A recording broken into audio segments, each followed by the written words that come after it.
Dice así la palabra de Dios. ¿Qué pues diremos a esto? Si Dios es por nosotros, ¿quién contra nosotros? El que no escatimó a su propio Hijo, sino que lo entregó por todos nosotros, ¿cómo no nos dará también con Él todas las cosas? ¿Quién acusará a los escogidos de Dios? Dios es el que justifica. ¿Quién es el que condenará? Cristo es el que murió, más aún el que también resucitó, el que además está a la diestra de Dios, el que también intercede por nosotros. Hace algunas semanas o meses, más bien, ya que comenzamos el estudio de esta carta a los romanos, y cuando comenzamos a estudiar, miramos que el principal propósito del apóstol Pablo al escribir esta carta a la iglesia de los romanos era el dar una explicación más específica, más profunda, más exacta de lo que era el Evangelio de nuestro Señor Jesucristo. Y decíamos que la carta está dirigida a una iglesia que estaba en Roma, o sea, a cristianos. Mas, sin embargo, el apóstol Pablo miraba la necesidad de explicar de una manera más profunda para que la iglesia pudiera tener un entendimiento más profundo de lo que es el Evangelio de nuestro Señor Jesucristo. Y lo primero que nosotros miramos aquí en la exposición del apóstol Pablo es la explicación que él nos da a través de la Escritura, la revelación de Dios por medio de su Espíritu Santo. Es acerca de la condición de todos los seres humanos, que es una condición caída, pecaminosa en gran manera, una situación en gran manera grave, en la cual nosotros pudimos estudiar en ese tiempo que tan grave es la situación del ser humano que simplemente está condenado a una perdición eterna.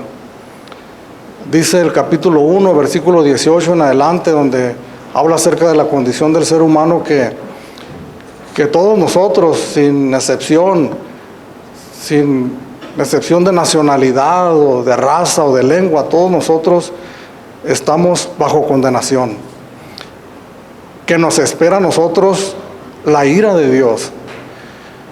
Y profundiza aún más el apóstol Pablo. Yo recuerdo cuando estudiábamos esos pasajes que es como si descendiéramos nosotros a un profundo túnel oscuro, en donde simplemente lo que nosotros estábamos escudriñando eran nuestras propias entrañas de nosotros mismos, la condición de nosotros mismos como seres humanos, en donde cada vez el apóstol Pablo descendía más a la bajeza de la condición de todos nosotros, simplemente con el propósito de que nosotros podamos entender la gravedad de nuestra condición. Son las buenas nuevas de salvación, pero necesitamos conocer también, y como lo hemos repetido en algunas ocasiones, el lado no tan amable del Evangelio de nuestro Señor Jesucristo. Miramos cómo el apóstol Pablo, por medio de la palabra, también nos explica que no había salida para nosotros, que no había remedio, que estábamos irremediablemente perdidos, que no había nada que nosotros pudiéramos hacer, que no había obras de justicia, que no había religión, que no había nada absolutamente que nosotros pudiéramos hacer para contrarrestar esa situación. Miramos cómo pone de ejemplo a los judíos, que se preciaban de ser un pueblo celoso de buenas obras, mas sin embargo el apóstol Pablo dice: todos, judíos, gentiles, estamos destituidos de la gloria de Dios.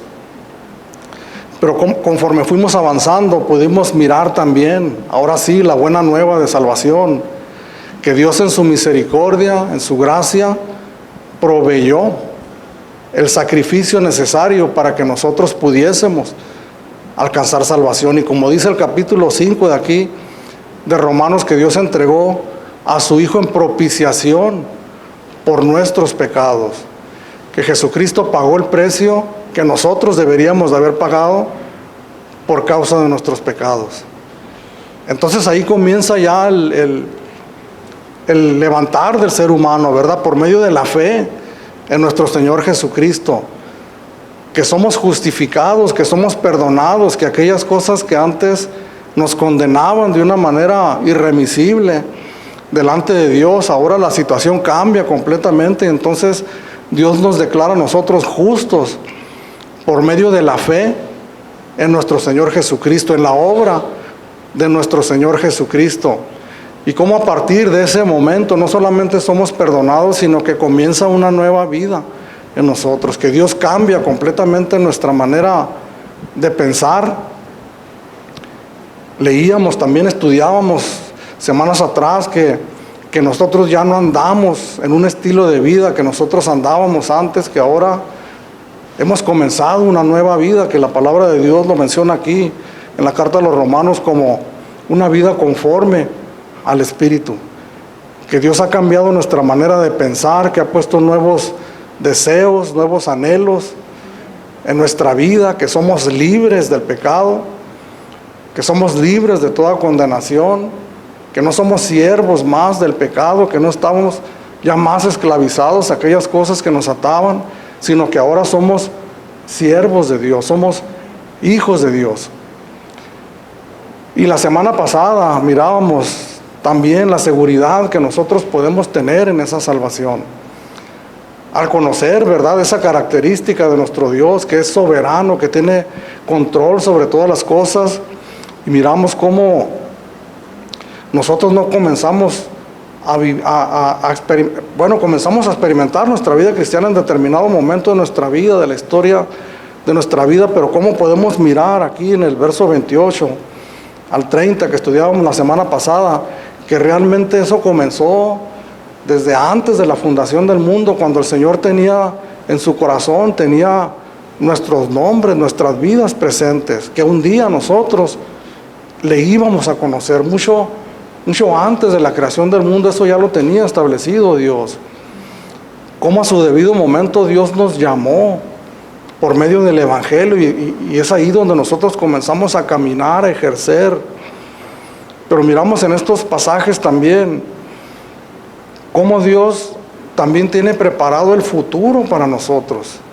Y es en donde nosotros hablábamos de la esperanza que tenemos en Cristo Jesús, que tenemos un futuro asegurado en la presencia de Dios, porque Dios ya lo determinó de antemano que así iba a suceder. De lo que leíamos la semana pasada, lo único que no se ha cumplido, decíamos, era que no hemos sido glorificados, pero que el apóstol Pablo lo menciona aquí como algo que ya está hecho. A los que justificó, a estos también glorificó. Entonces eso nos da una gran esperanza, y yo lo he mencionado tal vez en 2 minutos, un repaso, muy grandes rasgos lo que hemos mirado, pero si nos devolvemos a lo que dice el capítulo 1, versículo 18 de aquí de la carta a los Romanos, cuando comienza el apóstol Pablo su exposición, y cuando dice: porque la ira de Dios se revela desde el cielo contra toda impiedad e injusticia de los hombres que detienen con injusticia la verdad. Noticias tristes para nosotros, porque esa era la condición en la que nosotros estábamos. Mas sin embargo, recordamos lo que leímos la semana pasada. Ahora nosotros tenemos garantizada por toda una eternidad una estancia eterna en la presencia de Dios. Entonces es ahí, en ese momento, cuando el apóstol Pablo hace esta pregunta tan tremenda y dice: ¿qué pues diremos a esto? Cuando nosotros meditamos en todas las bendiciones, en todas las misericordias que Dios ha hecho por nosotros, considerando la situación en la que estábamos nosotros anteriormente, y cuál es la condición en la que nosotros estamos ahora por la gracia y por la misericordia de Dios. Entonces el apóstol Pablo pregunta: ¿qué pues diremos a esto? Y realmente esta no es una pregunta que hace el apóstol Pablo una pregunta para ser contestada, esperando que la iglesia contestara y dijera algunas respuestas por ahí, sino que más bien es una pregunta para que la iglesia, para que nosotros como iglesia, como cristianos, nosotros nos familiaricemos de una manera íntima con la verdad del Evangelio. Que dejara de ser para la iglesia de Roma, que deje de ser para nosotros solamente ideas o solamente una doctrina, sino que fuera una realidad para nosotros. Que nosotros quedáramos pasmados de asombro al poder entender todo lo que Dios ha hecho por nosotros. Al hablar nosotros de las buenas nuevas de salvación, batallamos mucho nosotros para poder entrar en esa realidad, en esa verdad, de tal manera que cause en nosotros un gozo profundo, íntimo y externo también, que lo manifestemos de una manera poderosa cuando estamos congregados en el nombre del Señor, porque necesitamos verdaderamente nosotros como iglesia el ser persuadidos de estas cosas. Es una carta para la iglesia. Es una carta para cristianos que necesitan ser persuadidos de las verdades y de las bondades del Evangelio que son para cada uno de nosotros. Que nosotros podamos creerlas, que podamos vivirla y que produzca en nosotros una respuesta, si no del mismo tamaño, por lo menos algo que se le acerque a lo que Dios ha hecho por nosotros. Esta palabra que leímos aquí en el verso 31, que el apóstol Pablo hace esta pregunta: ¿qué pues diremos a esto? Si Dios es por nosotros, ¿quién contra nosotros? El que podamos nosotros tener la convicción profunda verdaderamente, hermanos, que Dios verdaderamente está con nosotros. Cuando estudiábamos la semana pasada lo que dice el verso 28, y sabemos que a los que aman a Dios todas las cosas les ayudan a bien. Esto es, a los que conforme a su propósito son llamados. Todas las cosas obran a bien. Y hablábamos de la dificultad que nosotros tenemos en determinados momentos, cuando miramos que situaciones difíciles llegan a nuestra vida, nosotros comenzamos, y es la verdad de todos nosotros, a veces a entrar en duda en lo que nosotros hemos creído. Tal vez por nuestra mente, de manera rápida posiblemente, o batallamos tal vez demasiado otros, pero a veces ponemos en duda la gracia y la misericordia de Dios al experimentar situaciones difíciles en nuestra vida. Pero esta pregunta nos lleva precisamente a esa reflexión, a meditar en lo que Dios ha hecho en nuestras vidas y recordar una por una lo que Dios ha hecho y preguntarnos qué pues diremos a esto. Si Dios está con nosotros, si Dios es por nosotros, ¿quién contra nosotros? Poder tener la seguridad verdaderamente que nosotros estamos seguros en las manos de Dios. Cuando vienen situaciones difíciles a nuestras vidas, y el apóstol Pablo lo reconocía, semanas atrás hablábamos de la debilidad de todos nosotros como seres humanos, como cristianos. Cuando vienen situaciones de enfermedad, por ejemplo, que amenazan nuestra integridad física, aún nuestra vida, nuestra existencia en este mundo, esa debilidad hace que nosotros nos cimbremos, ¿verdad? Que entremos en incertidumbre en nuestra mente, en nuestro corazón. Pero es entonces que el apóstol Pablo utiliza todo su conocimiento en las retóricas de su tiempo para persuadir a la iglesia, para enseñar, para profundizar en el Evangelio, y que nosotros podamos tener una profunda convicción, que estemos verdaderamente seguros, convencidos de que estamos seguros en las manos de Dios, y que podemos pensar estas cosas, porque son textos muy socorridos por nosotros. Y lo mencionaba la semana pasada, tal vez en cosas domésticas o cotidianas. El estudiante probablemente diga: si Dios está conmigo, ¿quién contra mí? Voy a pasar mi examen. Lo cual pues está bien. Situaciones de la vida, mas sin embargo estamos hablando de cosas eternas, de nuestra seguridad eterna en el Señor. Si Dios es por nosotros, ¿quién contra nosotros? El apóstol Pablo no hace sino seguir la misma doctrina, en la misma línea del Señor Jesucristo. Sabemos que Él no fue uno de los 12 que anduvieron con Él en la vida terrenal de nuestro Señor Jesús. Él le conoció después, dice, como un abortivo. El Señor miró a Jesús resucitado, mas sin embargo Jesús le enseñó a Él personalmente su doctrina. Pero el Señor se preocupaba por enseñar a sus discípulos la verdad. Y en Juan capítulo 10, versículo 28, el Señor Jesús les dijo a sus discípulos: yo les doy vida eterna y no perecerán jamás, ni nadie los arrebatará de mi mano. ¿Podemos enfermar y morir? Sí, podemos enfermar y morir.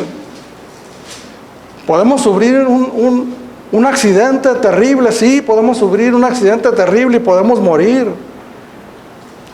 En la mañana leía brevemente, me encontré con una biografía de un joven que en el año del 2016, 2018, más o menos, fue una noticia muy sonada. Un joven que se aventuró a ir de misionero a una isla inexplorada donde nadie había ido jamás, donde las tribus de ahí eran en extremo violentas.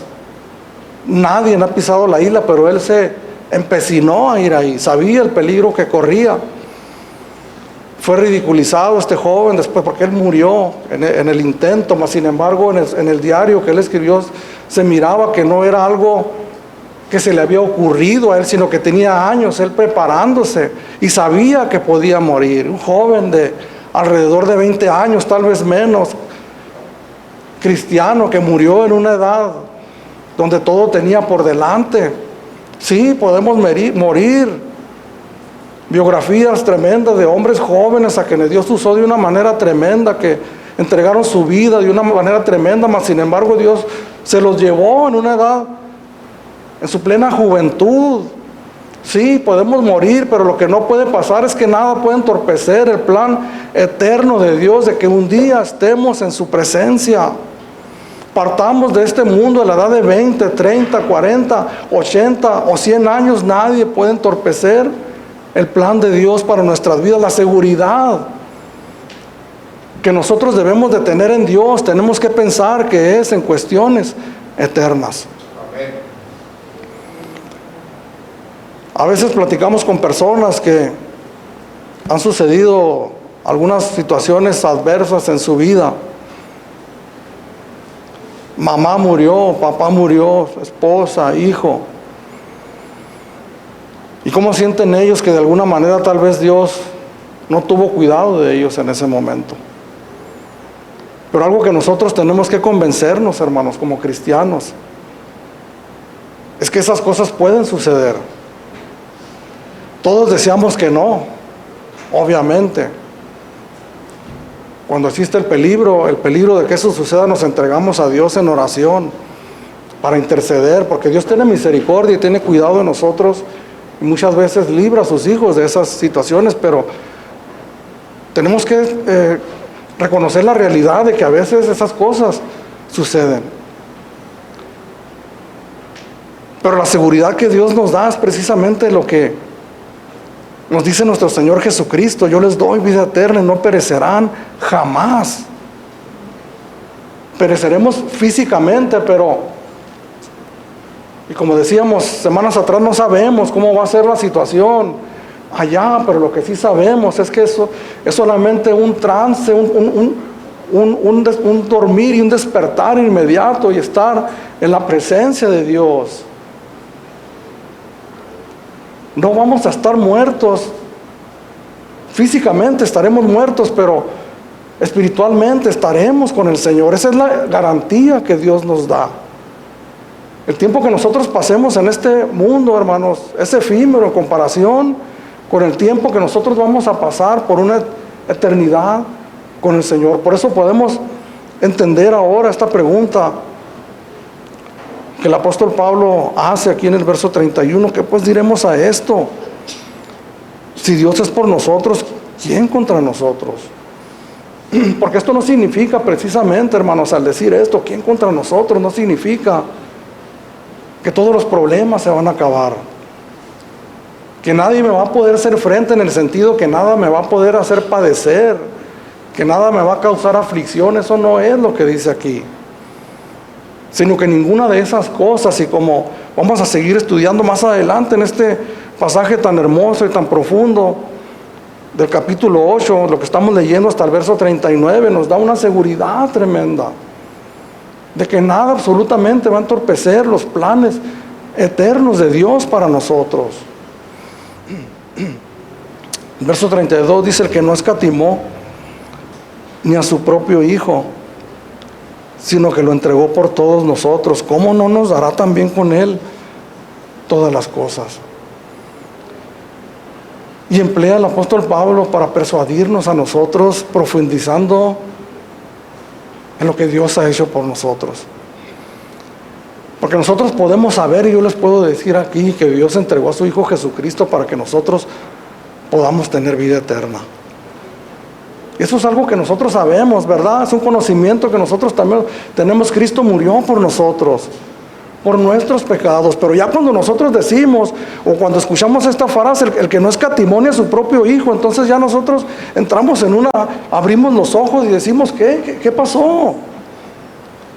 El que no dudó ni por un minuto, ni por un instante entregar lo mejor que tenía, lo más valioso, lo más preciado que tenía, en su presencia, a su diestra, en una comunión íntima por una eternidad con su Hijo Jesucristo. Mas sin embargo, que no dudó ni por un instante en entregar lo único que nos podía rescatar, lo único que nos podía sacar de la situación en la que nosotros nos encontrábamos, su Hijo Jesucristo. Nosotros conocemos personas muy dadivosas, ¿verdad? En algunos momentos hemos tenido alguna necesidad material. Conocemos por experiencia, por conocer a aquellas personas, y sabemos que no va a escatimar absolutamente nada, que si tiene, nos va a ayudar. Y por eso acudimos a esa persona, casi, porque estamos hablando de un ser humano, casi con la seguridad de que si puede, que si tiene, nos va a ayudar. Pero en este caso estamos hablando de Dios, que tiene todos los recursos absolutamente que hay en toda la creación. Millares y millares y millares de ángeles a su servicio. Todo absolutamente es de Él, pero lo más valioso, el unigénito Hijo de Dios, Jesucristo. ¿Cuál era la manera que nosotros podíamos ser rescatados de esa condición? Únicamente que alguien pagara por lo que nosotros no podíamos pagar. Una deuda impagable que nos era imposible a nosotros pagar. Solamente que alguien más viniera y pagara por esa deuda. Solamente que no cualquiera podía hacerlo.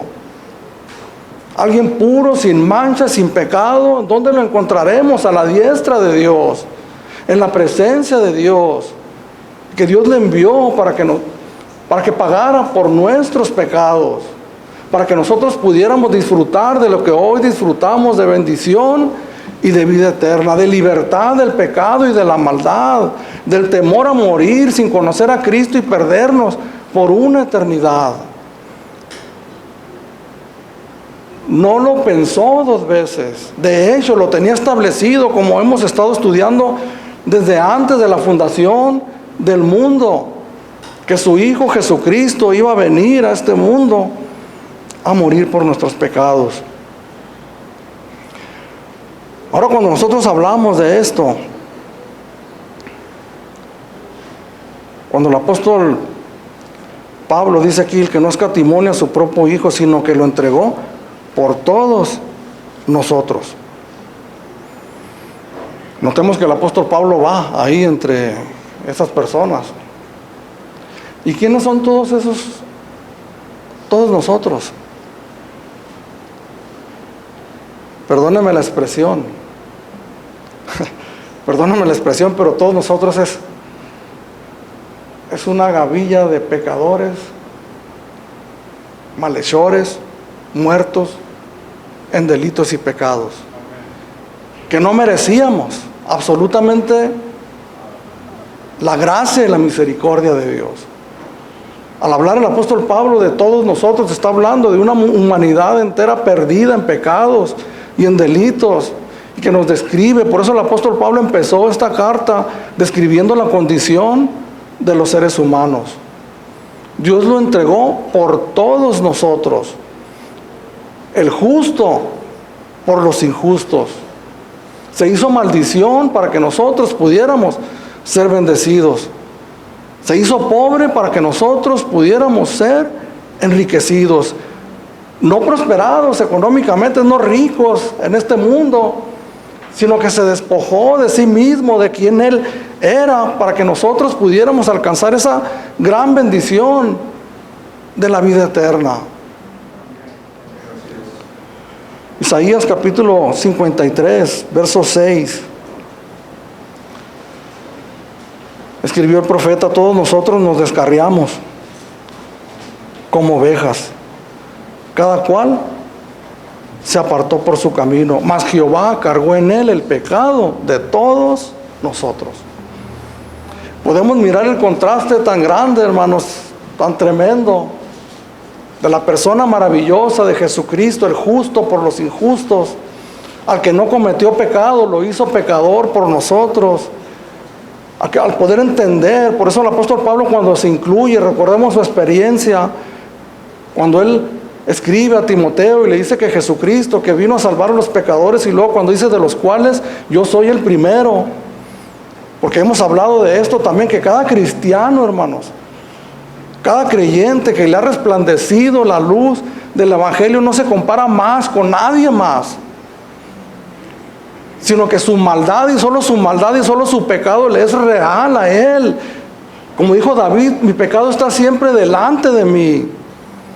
Entonces cada creyente que ha conocido a Jesús como su Señor y como su Salvador, conoce su verdadera condición de pecado.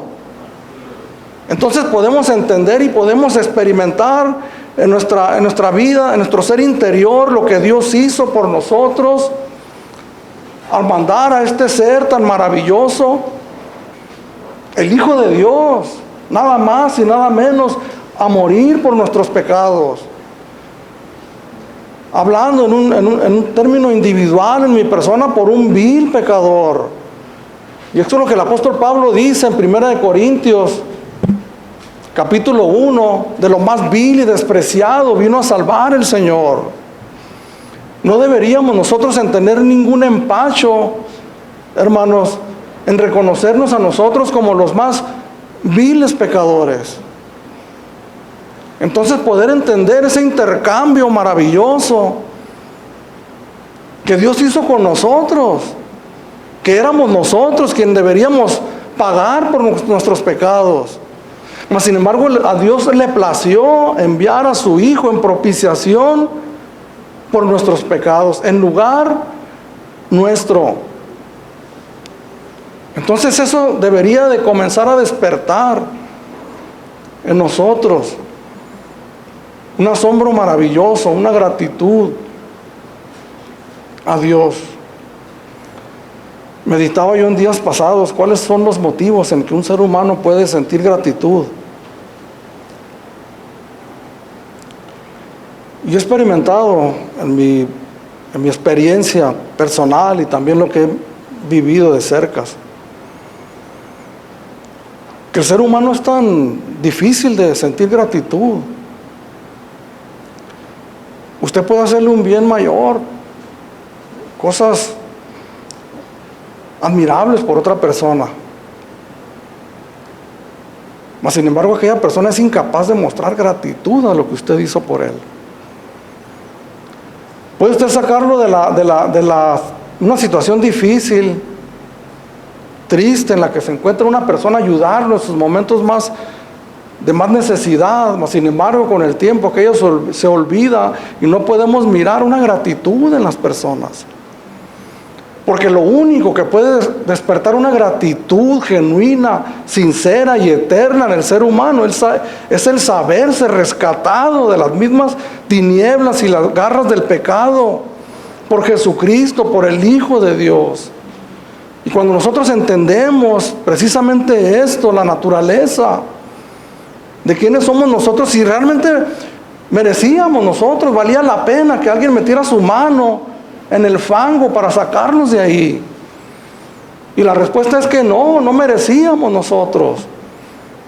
Mas sin embargo hemos sido rescatados por Dios a través de su Hijo Jesucristo. Entonces eso despierta o debería despertar en todo creyente genuino una gratitud eterna hacia Dios. El que no escatimó a su propio Hijo, sino que lo entregó por todos nosotros, ¿cómo no nos dará también con Él todas las cosas? Cuando hablamos de todas las cosas, pues la frase lo dice, ¿no? Y no es bueno hacer a un lado las cosas materiales y decir que esas cosas no importan. En el capítulo 6 de Mateo, el Señor Jesucristo nos da una enseñanza acerca del afán y la ansiedad, y nos dice ahí que realmente importan esas cosas. Nos pide que no nos afanemos, que no nos preocupemos en desmedida, que Él tiene cuidado de nosotros. Él nos va a dar lo que nosotros necesitamos cuando nosotros nos enfocamos en buscar el reino de Dios y su justicia. Dios tiene cuidado de nosotros en ese aspecto. Pero cuando nosotros apuntamos a las cosas eternas, entonces nosotros entendemos también que si Dios tiene cuidado de esas cosas que para Él son, podemos decir, mínimas, podemos entender también que Dios provee para nosotros todo lo que nosotros necesitamos para llevar vidas que glorifiquen a Dios. Dios nos ha provisto todo lo necesario, se lo voy a decir de esta manera, para que usted sea un hombre, una mujer de Dios en esta vida. Para que usted sea un hombre, una mujer entregado completamente a Dios, en el servicio a Él, en devoción a Él, en entrega, en intimidad, en búsqueda, en santidad, en todo lo que nosotros podamos conocer de que se lleva a cabo en la vida de un cristiano, de una cristiana. No hay algo que nosotros podamos decir yo no tengo, no soy capaz, a mí Dios no me dio. Dios nos ha dado absolutamente todas las cosas. Déjeme decirle que no hay nada que esté pendiente. Lo único que esté pendiente es que nosotros estemos en su presencia. Fuera de ahí, nosotros lo tenemos todo. Obviamente hablamos de dones, hablamos de llamados específicos que Dios hace, pero ahí donde Dios te llamó, Dios te ha dado todo para que tú puedas servirle de una manera que ese servicio glorifique el nombre de Dios mientras nosotros estamos en este mundo. Recordemos, hermanos, que nuestro paso por este mundo es pasajero. Somos extranjeros y peregrinos por este mundo, estamos de pasada. Vamos, hermanos, con rumbo a la presencia de Dios. Pero mientras estamos en este mundo, nosotros tenemos que proponernos dejar huella. Pero no nuestra huella, no un recuerdo de nosotros como la persona que hizo, deshizo, sino la huella de lo que Dios hizo en nuestras vidas.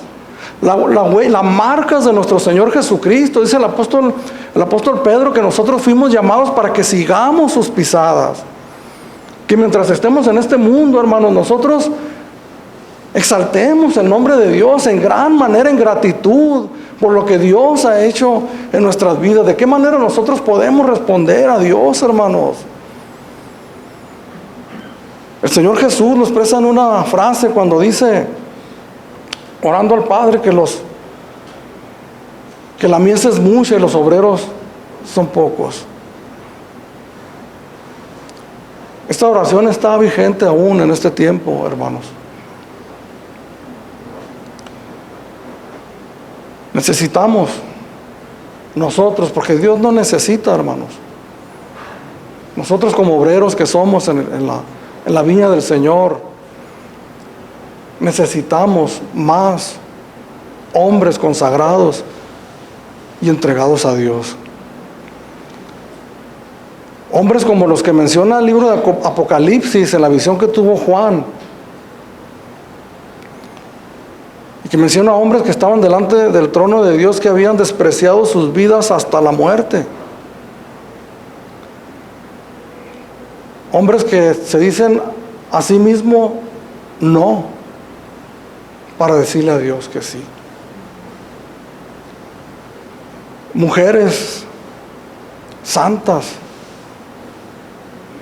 irreprensibles, entregadas al Señor. Pero ¿cómo es que sucede eso, hermanos? ¿Qué nos motiva a nosotros a querer, a desear llevar ese tipo de vida si no es el conocimiento profundo, íntimo de lo que Dios ha hecho por nosotros? Hace unos momentos leíamos que en el verso 32 que Dios el Padre no escatimó ni a su propio Hijo, sino que lo entregó por todos nosotros. Y miramos el valor tremendo, grande, inmenso de eso, al conocer quién era nuestro Señor Jesús, su naturaleza, su persona. Pero podemos todavía enaltecer más ese valor cuando nosotros entendemos que realmente sí, Dios lo entregó, pero Jesús estuvo de acuerdo. Jesús dijo: heme aquí, yo iré. Jesús vino voluntariamente a entregar su vida por nosotros. Cuando nosotros escuchamos la frase Dios lo entregó, podemos nosotros tal vez, si no profundizamos, si no meditamos en esa palabra, podemos entender que fue alguien tal vez a regañadientes o temeroso, o que dudó para ir, pero Jesús estuvo de acuerdo también en esa disposición del Padre, que no dudó ni por un instante venir a este mundo para buscar y salvar lo que se había perdido. En Lucas capítulo 9, verso 51, dice el escritor: cuando se cumplió el tiempo en que él había de ser recibido arriba, firmó su rostro para ir a Jerusalén. La versión de las Américas dice que Jesucristo afirmó su rostro con determinación para ir a Jerusalén. Y todos nosotros sabemos que iba. Ese tiempo que se había cumplido era el tiempo que se había cumplido para ir a la cruz, a morir por nuestros pecados. En algunas lecturas podemos nosotros leer que Jesús no entraba a Jerusalén en determinado tiempo, porque dice que aún no había llegado su tiempo, porque había un momento y un tiempo específico. Pero cuando ese tiempo se cumplió, el Señor Jesús se afirmó con determinación, sin dudar, sin absolutamente ninguna duda, para ir a morir en la cruz del Calvario por nosotros. Si podemos nosotros hacer un ejercicio de imaginación, pensemos, imaginémonos en aquellas cosas que nos causan un profundo temor, algo que dudamos nosotros en hacer, y que cuando sabemos que tenemos que ir a determinado lugar, que tememos o que nos da zozobra, entonces nosotros nos armamos de valor y vamos, pero dudamos, a veces posponemos, no, hoy no voy a ir mañana. Pero Jesús, el día cuando llegó el día predestinado desde una eternidad, el Señor se afirmó su rostro para venir a morir por nosotros, por nuestros pecados. El verso 33 y 34 nos hablan a nosotros como cristianos, nos llaman a nosotros a reflexionar en cuál es nuestra condición en la que nosotros estamos delante de Dios hoy, en este tiempo, que Dios nos ha llamado a la salvación por su gracia y por su misericordia. Podemos perder lo que Dios nos ha dado, podemos sentir inseguridad, podemos sentir culpa, de tal manera que esa culpa nos agobie de día y de noche. Podemos sentirnos nosotros bajo acusación. Dice el apóstol Pablo en el verso 33 y 34, ¿quién acusará a los escogidos de Dios? Dios es el que justifica. Si podemos imaginarnos en una cuestión legal? ¿Cuál es nuestra cuestión legal, por decirlo así, delante de Dios? Si hemos sido absueltos, si hemos sido perdonados, si se nos ha declarado como justos, como libres de culpa, ¿quién es aquel que podrá venir a acusar a los escogidos de Dios? Ahora, ¿quiénes son los escogidos de Dios?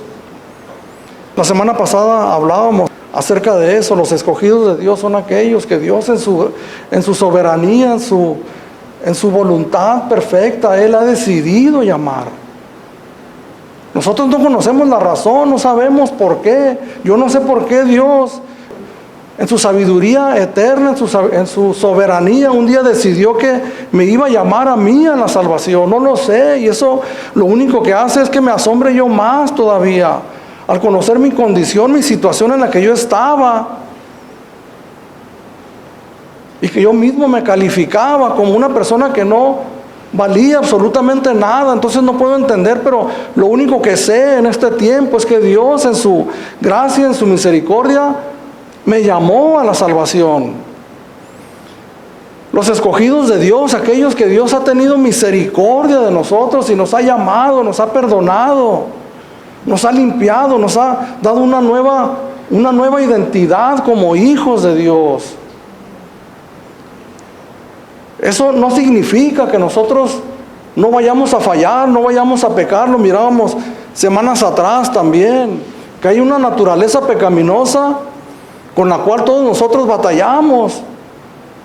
Pero no estamos hablando, hermanos, y eso lo tenemos que recalcar una y otra vez, no estamos hablando de una vida habituada al pecado. Un hábito de pecar un día sí y otro también, sin que nosotros sintamos absolutamente ningún dolor en nuestro corazón. Todo lo contrario, que cuando nosotros fallamos ya no es lo mismo que antes.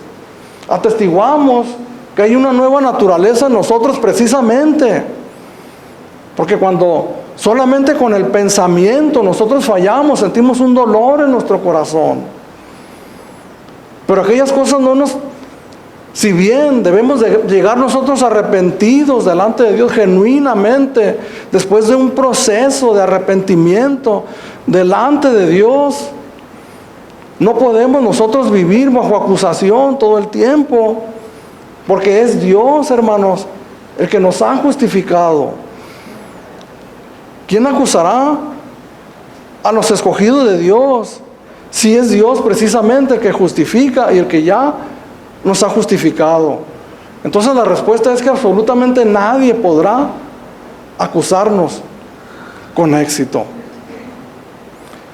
Tenemos una salvación eterna, hermanos. Son enseñanzas profundas que nosotros necesitamos comprender bien para que esto produzca en nosotros una gratitud y no una licencia para nosotros seguir pecando. Recordemos que el apóstol Pablo lo ha mencionado antes en esta misma carta. ¿Qué pues diremos? ¿Pecaremos para que la gracia de Dios sobreabunde? De ninguna manera. Porque los que hemos muerto al pecado, ¿cómo pues viviremos en él? Aún en él. ¿Quién acusará a los escogidos de Dios? Dios es el que justifica. ¿Quién es el que condenará? Cristo es el que murió, más aún, el que también resucitó, el que además está a la diestra de Dios, el que también intercede por todos nosotros. ¿Quién acusará a los escogidos de Dios? Hemos hablado ya que Cristo fue el que murió por nosotros. El Señor pagó una deuda que ninguno de nosotros podía pagar. Romanos capítulo 6, versículo 23 nos dice la sentencia: la paga del pecado es muerte, pero el don de Dios es vida eterna en Cristo Jesús. Yo le preguntaría aquí a usted, hermano, ¿cuántos de nosotros pagamos por esa deuda? Si la paga era la muerte, y no está hablando propiamente de la muerte física, sino de la muerte eterna, y que es una muerte impagable, por eso es eterna, porque nunca la vamos a poder pagar. Yo preguntaría, ¿cuántos de nosotros pagamos por eso? Si Cristo es el que murió, es algo que la iglesia tiene que tener presente continuamente, hermanos, que Cristo es el que pagó por nosotros esa deuda eterna. Cristo es el que murió. Y el apóstol Pablo nos sigue llevando más a la profundidad del conocimiento de lo que Dios hizo por nosotros, y dice más aún todavía Cristo es el que también resucitó. Porque la muerte de Cristo, la sola muerte de Cristo, podemos decir nosotros que es una obra incompleta, inacabada aún. Porque Cristo murió, nos dice la Escritura, que al tercer día resucitó. Y cuando Cristo resucitó, eso nos da a nosotros una nueva vida. La resurrección de Jesucristo nos habla de muchas cosas, hermanos. Nos habla de la deidad de Jesucristo. Que Jesús, Él dijo que Él iba a poner su vida, pero que Él mismo tenía poder para tomarla otra vez, porque Él es Dios. Porque venció la muerte y está a la diestra de Dios intercediendo por cada uno de nosotros. La resurrección de Jesucristo nos dice que sí, que la muerte de Cristo nos perdonó, nos justificó. Pero la resurrección de Jesús nos dice que nosotros en este mundo tuvimos esa experiencia espiritual y resucitamos a una nueva vida. Que tenemos una nueva naturaleza que nosotros debemos de manifestar en este mundo. La resurrección de Jesús, como dice el apóstol Pablo, más aún, es el que también resucitó y que está a la diestra de Dios intercediendo por cada uno de nosotros. Entonces, cuando el apóstol Pablo pregunta, ¿quién es el que condenará? Si Jesús ya murió por nosotros en la cruz del Calvario y está a la diestra de Dios intercediendo por cada uno de nosotros. La resurrección de Jesucristo nos habla de la exaltación de Cristo a la diestra de Dios. Si yo preguntara en esta mañana cuántos de los que estamos aquí somos pecadores. Yo creo, hermanos, que porque Dios es poderoso, yo creo que Dios tiene el suficiente poder como para hacer de nosotros personas perfectas en un instante, ¿verdad? Infalibles. Que no fallemos absolutamente en ningún detalle.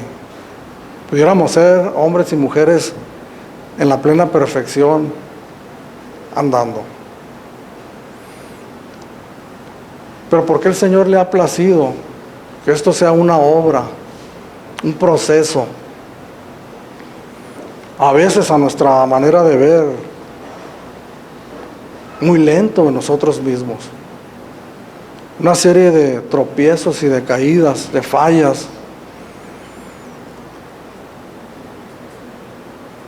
que a veces nos preguntamos, ¿verdad? ¿Por qué? ¿Por qué no puedo yo llegar a la estatura que Dios me ha llamado a ser? Y yo en esta mañana no le puedo dar la respuesta, es por esto otro, pero sí, lo único que yo le puedo decir es que Dios está haciendo una obra segura a nosotros. Paulatina tal vez, pero la está llevando a cabo en nosotros. Que cuando nosotros pecamos, como dice el apóstol Juan, el abogado tenemos para con el Padre, Jesucristo, el justo. Algo que puedo yo también comprender, hermanos, es que esto nos hace mantenernos a nosotros continuamente de rodillas delante del trono de Dios. Continuamente necesitados, continuamente sabedores de que no lo tenemos todo, de que necesitamos continuamente la gracia y la misericordia de Dios.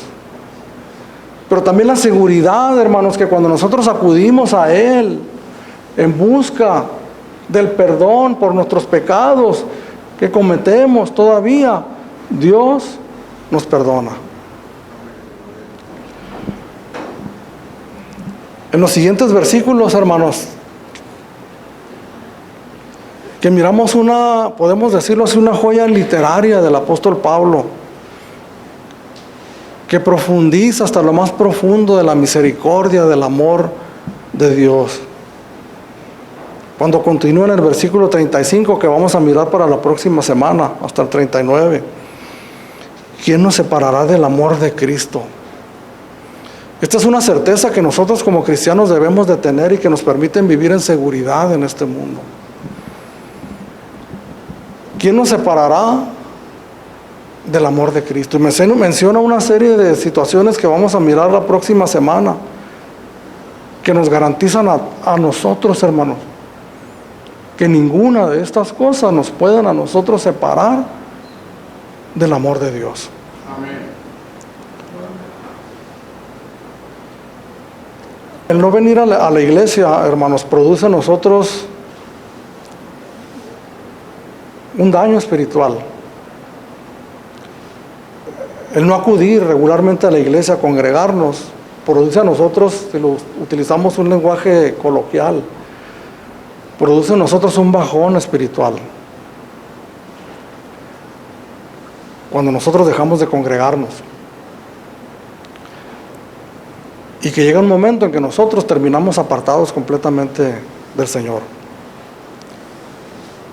Hay algunas ocasiones, como ha sucedido con algunos de nuestros hermanos, que esa inasistencia a la congregación se ha dado por situaciones físicas, de enfermedad. No es posible ir a la congregación. Y obviamente hay probablemente una afectación porque deseamos estar en la congregación. Pero transcurre el tiempo y cuando ese tiempo de convalecencia sucede, el cristiano o la cristiana está en la casa del Señor una vez más, porque nada ni nadie lo podrá separar del amor de Dios. Pero ¿por qué miramos a otras personas que pasan por la misma situación y circunstancia? Motivos válidos por los cuales dejan de congregarse, pero cuando todo pasa, hubo una afectación tal que ya no volvieron a regresar a la iglesia, o que batallan en gran manera para regresar a la congregación. Esto, a más de sernos para nosotros una reflexión, para que nosotros entreguemos nuestras vidas en gratitud a Dios, es también una prueba de nuestra fe en Él. Porque si la promesa de Dios es que nada nos puede apartar, absolutamente, es la promesa de Dios. Que podemos decir que Él tiene escrito ya lo que ha de acontecer con nosotros. Entonces, si nosotros nos salimos de ese esquema que Dios tiene ya predestinado, entonces, ¿qué es lo que significa eso? Que yo tengo que escudriñar lo que realmente ha pasado en mi vida. Si verdaderamente soy un escogido de Dios o no lo soy. Si sentimos continuamente que estamos al filo de la navaja, que cualquier momento vamos a dejar de respirar aire espiritual, pues déjame decirte que si tú eres un escogido de Dios, eso no va a suceder jamás. Pero que si llega a suceder, entonces es tiempo de que tú clames a Dios de rodillas y le digas: Señor, ten misericordia de mí. Porque no concibo a nadie que no deseara pertenecer a este plan maravilloso, eterno y glorioso que Dios ha hecho para los que le aman.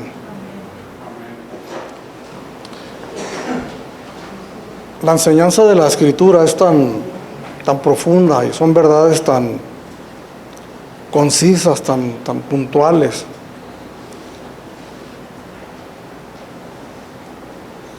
Que más sin embargo no es un asunto solamente intelectual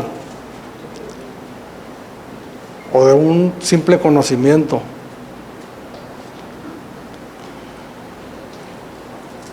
sino que es experiencial.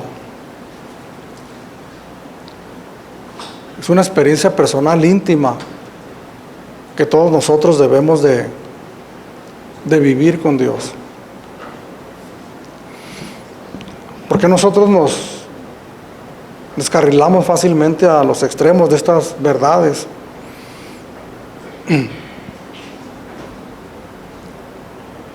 Pensamos que porque Dios tiene todo en control, pensamos que nosotros tenemos derecho a ciertas libertades. Eso es porque tenemos el conocimiento, pero no tenemos la experiencia profunda, íntima, de lo que es el Evangelio de Jesucristo, que es precisamente la preocupación de este siervo de Dios para su iglesia. En el otro extremo, el pensar que sobre nuestros hombros está la responsabilidad de permanecer continuamente en la presencia de Dios, que de nosotros depende, es también un conocimiento equivocado de lo que la palabra de Dios dice y revela que no hemos tenido una experiencia personal, íntima, con el Señor. El Señor Jesús en una ocasión sanó a un hombre, a un ciego de nacimiento. Y se hizo un alboroto tremendo ahí, con los fariseos, porque le había sanado el día sábado. Y cuando lo acosaban al hombre para sacarle información para poder acusar al Señor, este hombre dijo: yo lo único que sé es que era ciego, pero ahora veo. Cuando el Señor me salvó, me alcanzó, yo era lo único que sabía, hermanos, que antes era ciego, pero que ahora miraba. Yo lo único que sabía que antes era un drogadicto, pero que ahora Dios me había librado de las drogas. Lo único que sabía que vivía en tristeza, en amargura, y ahora tenía gozo. Pero han pasado los años, hermanos, y he aprendido algunas cosas más, que faltan muchas por aprender, y que ha traído una convicción profunda en mi vida. Experimento temor en ocasiones. Experimento cierta inseguridad en un determinado momento al pensar en el futuro. Mas sin embargo, al recurrir a las verdades grandiosas de la palabra de Dios es un consuelo tremendo para nosotros como creyentes. Necesitamos profundizar en la palabra de Dios para responder con agradecimiento al Señor y seguir el ejemplo de nuestro Señor Jesucristo y decirle a Él: Señor, heme aquí, ¿qué quieres que yo haga? Necesitamos profundizar en las verdades de la palabra de Dios para tener cristianos fuertes, firmes, parados en la roca, para cuando vengan las tormentas y nos hagan para un lado y para otro, pueda pasar esa tormenta, como dice la parábola de nuestro Señor Jesucristo, de los dos cimientos, y entonces nosotros podamos permanecer firmes en la roca. Amén. Porque esto no es de emociones, ni de conocimiento únicamente. Es de conocer al Señor Jesús verdaderamente como nuestro Señor y nuestro Salvador. Soberano Dios, te exaltamos y te adoramos, Padre.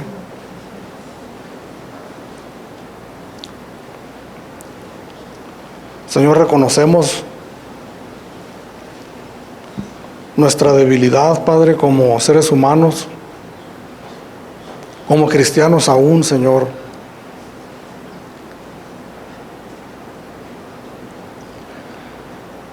Las dificultades que nosotros tenemos para asimilar las grandes verdades de tu palabra, Señor.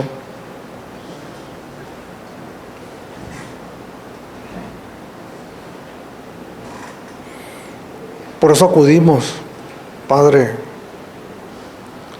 a tu ayuda, Señor, a lo que has provisto, Señor, para nosotros, a tu Santo Espíritu que has puesto en nosotros, para que abra cada vez más nuestro entendimiento, nuestros ojos espirituales, nuestros oídos espirituales, y podamos comprender esas grandes verdades espirituales. Que la luz de tu Evangelio resplandezca cada vez más, Señor, en nosotros. Señor, la mayoría de nosotros no estamos de manera secular o natural entrenados para entender cosas intelectualmente profundas, para ejercitarnos con nuestra capacidad mental, Señor. Pero tú nos has dado tu Espíritu, Señor, tu Santo Espíritu, Padre, de manera que no haya ninguno aquí que podamos decir que es imposible que comprendamos. Ayúdanos, Señor. Yo te pido por cada uno de los que están aquí en esta mañana reunidos, Padre, en esta tarde, en ese conocimiento soberano que tú tienes. Tú conoces todas las cosas, Señor. No hay nada oculto para ti, Padre. Tú conoces la condición de todos, Señor. Tú sabes exactamente lo que hay en lo más íntimo de nuestro corazón.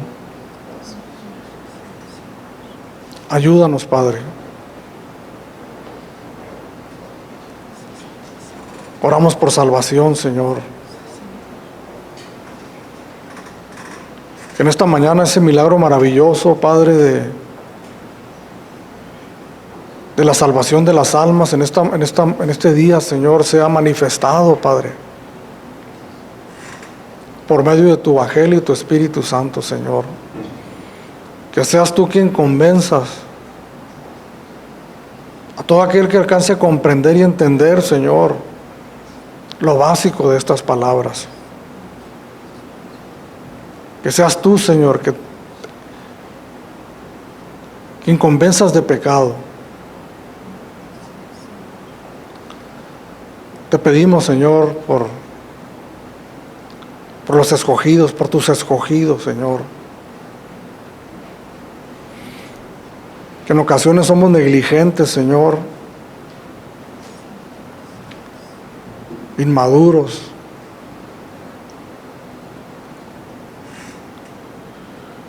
Que somos tardos, Señor, para aprender.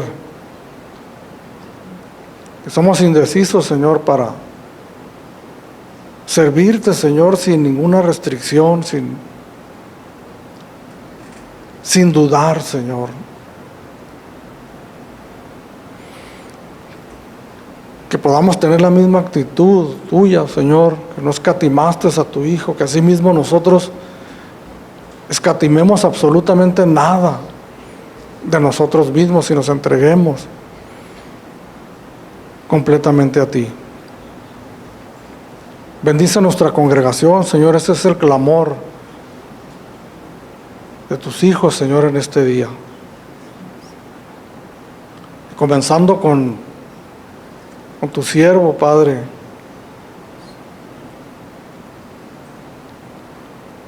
Y todos nosotros que estamos aquí reunidos, nos ayudes, Padre, en nuestra necesidad, Señor. Que podamos nosotros alinearnos con tus propósitos, con tus objetivos, Señor. Que nos enseñas en tu palabra. De vivir una vida centrada en ti, Señor, de ser conformados a la imagen de tu Hijo Jesucristo en todas las cosas. En devoción, en servicio, en entrega, en sacrificio. Para que un día, Señor, podamos esperar, Señor, ese trance, Señor, sin temor alguno. El día que vayamos a pasar a tu presencia, Señor, con gozo, con seguridad, de que tú nos estarás esperando del otro lado, Señor. Muchas gracias, Señor, por lo que has hecho con nosotros, Padre. Ayúdanos a responder, Señor, con gratitud. En el nombre de Jesucristo. Amén.